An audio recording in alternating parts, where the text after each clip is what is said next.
In a previous reflection, I suggested that Psalms 49 through 52 preach a great sermon. There's bad news and there's good news. And if you look in each of those Psalms, even though bad news is expressed, there's always a note of hope, a note of the writer looking forward to God saving him from the situations and the sins that have beset him. And if you look at the end of Psalm 51, even though it's a psalm of confession, we still see a statement of hope. Likewise, in Psalm 52, we see the other side of confession that is expressed in Psalm 51. And yet, at the end of Psalm 52, there is also a note of hope, of looking forward to God for his rescue. Now, in Psalm 53, it answers a question that one might raise as he or she reflects upon Psalms 49 through 52.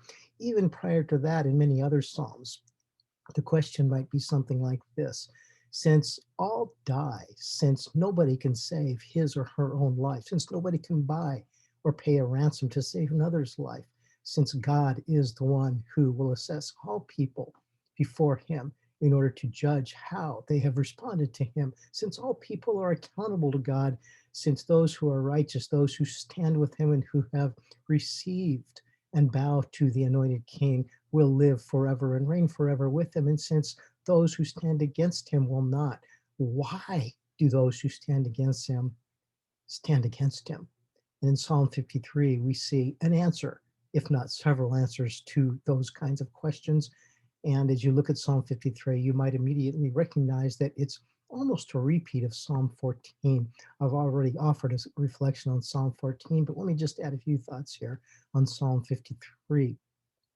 Again, the answer. The fool says in his heart, there is no God. This is very similar to the arrogant person described in Psalm 10:4, where the writer says, in his pride, the wicked man does not seek him in all his thoughts. There is no room for God. You see, the problem of those who stand against God, that is, the fool, is not that they do not believe in God intellectually, philosophically, religiously, or otherwise. It's this, it's simply that in pride, people do not have room for God and to be accountable to him. We see this thought expressed in Romans chapter 3. You can see over here on the right hand side where Paul virtually quotes the end of or the middle of Psalm 53 here in verse 3, where he points to this statement in Psalm 53 that everybody have turned, all have turned away, and together have become worthless. Nobody is righteous before God. That is the argument that Paul is bringing up in Romans 3. All are accountable to him. Jews and Gentiles, all peoples of the entire world are accountable to the only true God. And so the problem is not so much that people do not believe in God, but that there is no room for God. And because of that, they have no accountability. They turn away from him.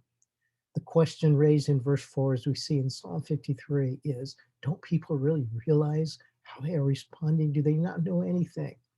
And so, towards the end of Psalm 53, here we see that there are two demises, or excuse me, two ends of those who uh, there is an end of those who stand with God and align with his king, and there is an end to those who stand against God and do not. And the ones that do not stand with the king, who have not received the Messiah that God himself has provided to save them, they are the ones who are overwhelmed with dread and ultimately will be the ones who are put to shame. So we see at the end of this psalm, oh, that salvation for Israel would come out of Zion.